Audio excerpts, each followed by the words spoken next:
who exactly is LB? We hear him mentioned quite often by Ryder, who refers to him as real dependable and a clockwork ninja during the mission robbing Uncle Sam. My homie LB, he like a clockwork ninja, real dependable, unlike some of you motherfuckers. Suggesting that LB is reliable and important, despite never being seen in the game. But even with that being true, LB is beyond helpful to Ryder and Carl Johnson with their criminal activities, such as providing crucial information about Colonel Furburger's stash of firearms, leading to a mission where CJ and Ryder steals weapons and brings them to LB's lockup in Playa del Seville. According to the GTA Myths fandom, LB is seen as an old school Grove Street member who helps Ryder by providing the truck. The idea that he's an older member is supported by the theory that his garage is in Willowfield, now a baller's stronghold, which was once controlled by the Seville Boulevard families. However, I disagree with the idea that LB is a Grove Street member, as nobody else in Grove Street seems to know him except Ryder. It makes more sense that LB might belong to the Seville Boulevard families, especially considering that the Grove Street family sets have split into Seville, Temple Drive, and Grove Street. Even Sweet will state that these factions are now rivals. I thought this was family's turf. Yeah, it's Temple Drive family. We don't roll with them no more. This is also supported by the fact that you can spray over Seville Boulevard families tags in areas like Seville Flats, the same location where the Seville Boulevard families attempted to ambush and murder Sweet Johnson earlier in the game.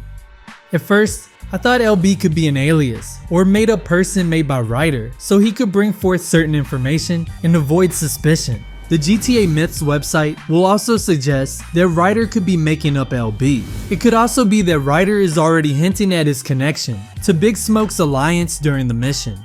But unused dialogue from Ryder's NPC makes it clear that LB is indeed a real person, and it suggests that Ryder has some sort of debt to him. LB sweat me for my last deal. So LB get his money when I got it. LB ain't gonna like this. LB gonna notice that. LB gave me the van in good faith. But while LB operates mostly in the background, he's a trusted figure within Ryder's circle and plays a key role in important missions that help out the family's gang.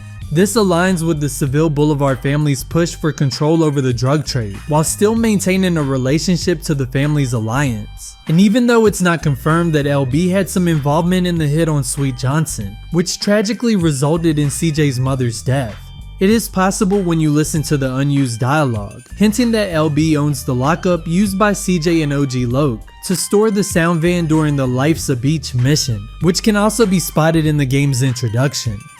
If we look at real life situations such as the Bloods and Crips, many sets within their organizations have turned on each other for control over the drug trade and other reasons, making it a possibility that similar conflicts could be happening within the families. While LB's character never appears in the game and his appearance remains a mystery, his name may be a reference to Leslie Benzies, a former president of Rockstar North, or could possibly be a nod to Long Beach, which is parodied in the game by East Beach and Playa del Seville. It feels like we'll never really get to know LB or fully understand his mysterious character, but if we're being real, if Rockstar had included him, they probably would have just thrown a basic Grove Street skin on him and given him some generic lines. But if it was up to me, I'd use Ryder's unused beta model and give LB some unique dialogue, making his connection with the Seville Boulevard families way deeper. But let me know how you portray the homie LB and what you think about this mysterious NPC.